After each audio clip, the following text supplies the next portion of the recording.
Good day and welcome to Pretoria Technical College's online training. My name is Afika Mabanda and I'll be taking you for Effective Communication, Chapter 4, Interviews. Learning Objectives.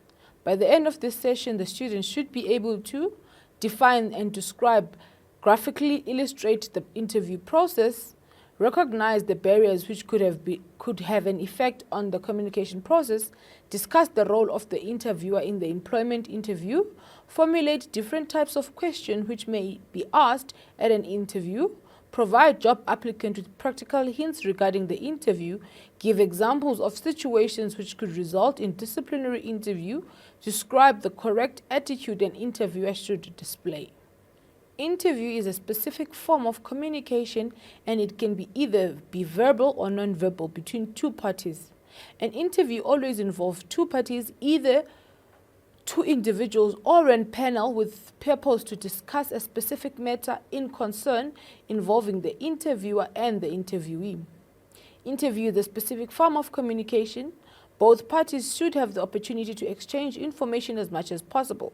As soon as enough information has been gathered to make a final objective decision, the discussion should be terminated.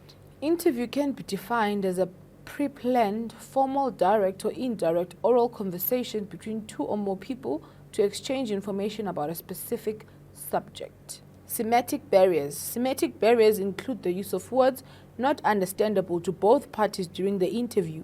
This includes the use of slang, jargon when asking or answering questions. Psychological barriers. Psychological barriers are also present.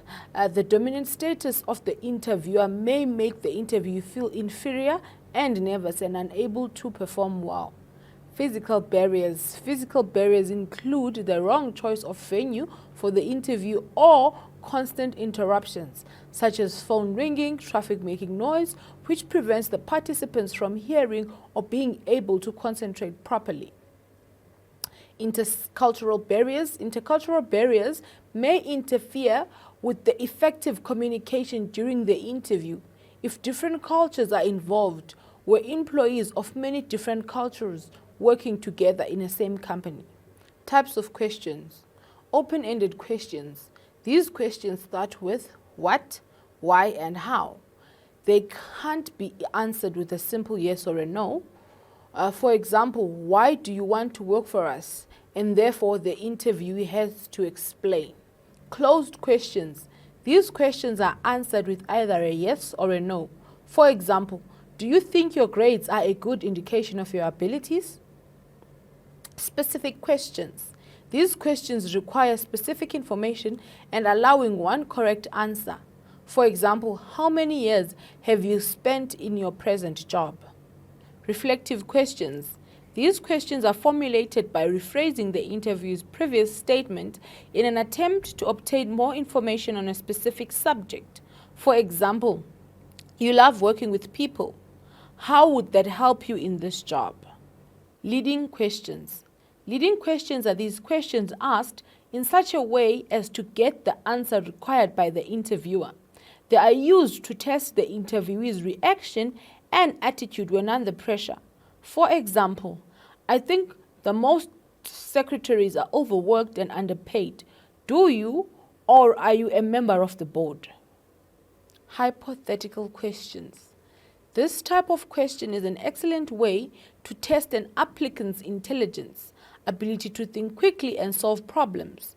For example, if you were to design your own job within our organization, what responsibilities and activities would you include? Gathering information about job requirements. You need to find out more. Number 1, the nature of the duties. Number 2, location of the job. Number 3, equipment and materials used. Number 4, extent of supervision given or received. And number 5, working conditions. Hints for dressing to your advantage. Do not dress too casually. Men usually prefer to wear suit or smart casual wear with a jacket. Women should smartly dress appropriately and comfortably. Try on the interview outfit in advance to make sure it fits. Try not to come to the interview with extra bags and parcels.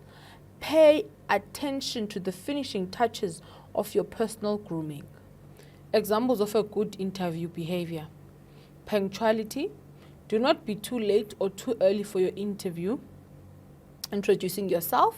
Number 1, enter the interview room confidently with a smile. Number 2, extend the handshake with the interviewer. Posture. Your posture conveys your attitude. Be aware of how you stand, walk, or sit. When you sit down, do not slash or look too relaxed or lean your arms on the interviewer. Stand straight. Do not have your arms hanging. Personal documents. Number 1, take along only what you need. Number 2, make a copy of your CV.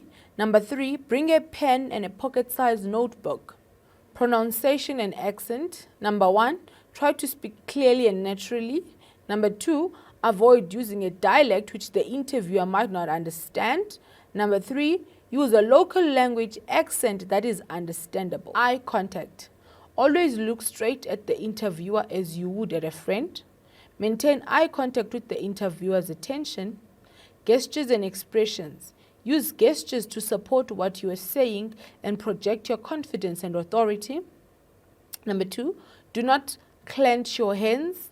Number 3, do not fiddle with papers. Number 4, do not display any other annoying fidgetive. Number 5, use facial expressions to convey your interest and enthusiasm. Don'ts of an interview. Don't shake hands half-heartedly. Don't avoid eye contact. Don't suggest lack of enthusiasm or interest. Don't smoke. Don't be hostile or over-familiar. Do not be boastful or too self-confident. Leaving the interview room. At the end of the interview, thank the interviewer and leave the room with dignity. Make sure that you leave a good impression. Creating a positive climate. Make sure that the reception is expecting the applicant and knows the name of the interviewee. Use a warm tone of voice for opening remarks. Allow the applicant to settle, engage in a small talk. Use simpler, clear language and words which the applicant should know. Be aware of stereotype applying to personal or prejudice. Disciplinary interview. A disciplinary interview can be classified as a persuasive interview. The main aim of the interview is for the interviewer to persuade the interviewee to change his or her opinion. Disciplinary interview becomes necessary when employees break rules governing conduct in the organization.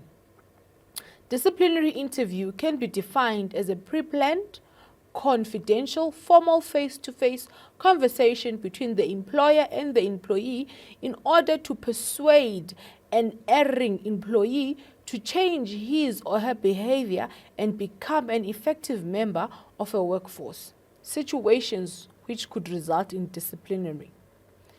Any form of assault, sexual harassment, refusal to obey instructions, absence without permission, drunkenness, poor performance, sleeping on duty, poor performance on the job. This brings us to the end of our revision for Chapter 4. Should you encounter any difficulties, please make use of the faculty communication group. Stay tuned for our next session, which will be on Chapter 5. Thank you.